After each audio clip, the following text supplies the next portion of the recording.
media, banking system, warhead industry,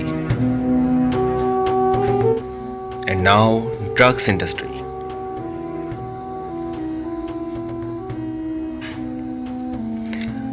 It's a multi-billion-dollar industry with no limits of borders, but the whole world is a single market. It's a racket that earns easy profits with no chance of loss in any case. Globally, some 35 million people are estimated to suffer from drugs use disorder and who require treatment services to get out of it.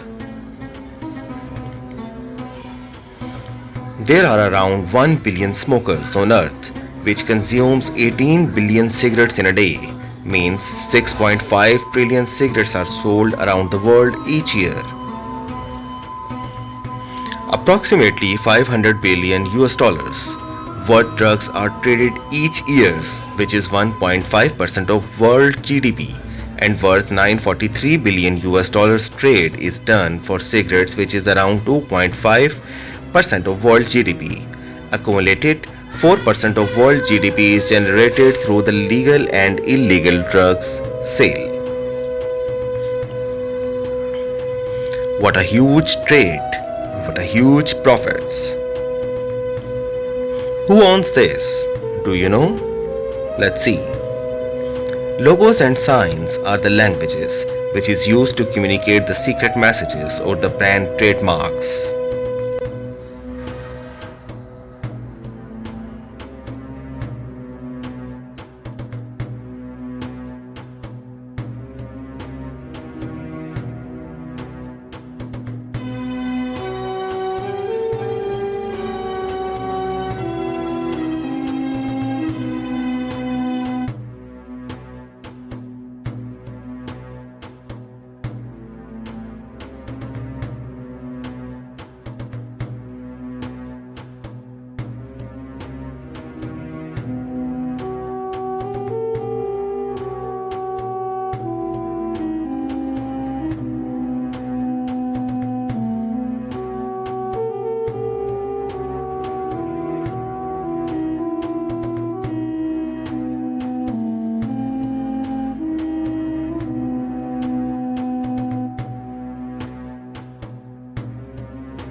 Now you are at the stage where you are aware of the significance of this roaring lion and unicorn holding the plate with all signs of evil powers.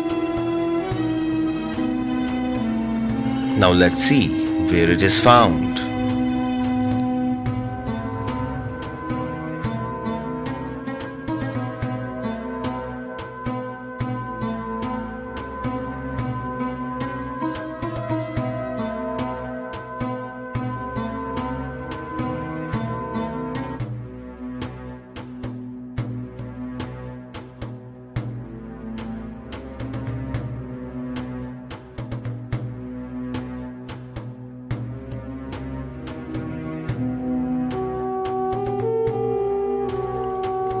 France, United Kingdom. Williamsburg, a city, France. Now you are aware of the sign and to whom it belongs, so come to the tobacco industry back.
Yes, the same people owns the drugs industry who owns media, banking, war and all this world. Do you know why 9/11 was planted? To counter terrorism?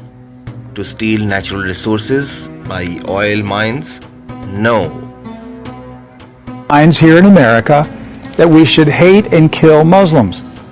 Who planted that thought in our head? Because it came into our society after 9/11. That's correct. So 9/11 was a calculated, planned operation, and it changed everything in our country. And so we were saturated with media propaganda, which who owns the media in this country? So we were saturated with this media propaganda.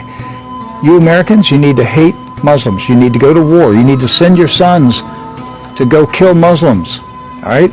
And yet, when you go to the Middle East, you find out that the Muslims, like Christians, are taking care of. Why they planned 9/11? Just to make Americans hate Muslims? No.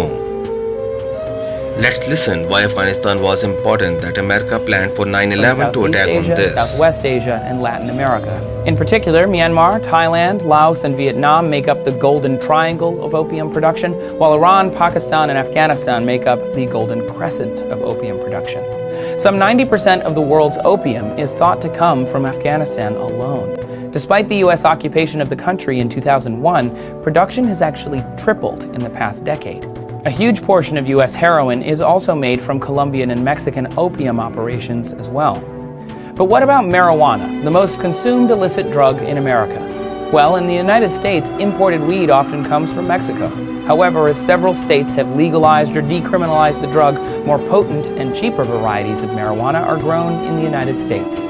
Over the past few years, this drug has seen a shift away from Mexican marijuana, but for the rest of the world, a majority of their weed comes from Afghanistan. In 2010, they were producing up to 100 square miles of weed crops annually, with no sign of slowing down.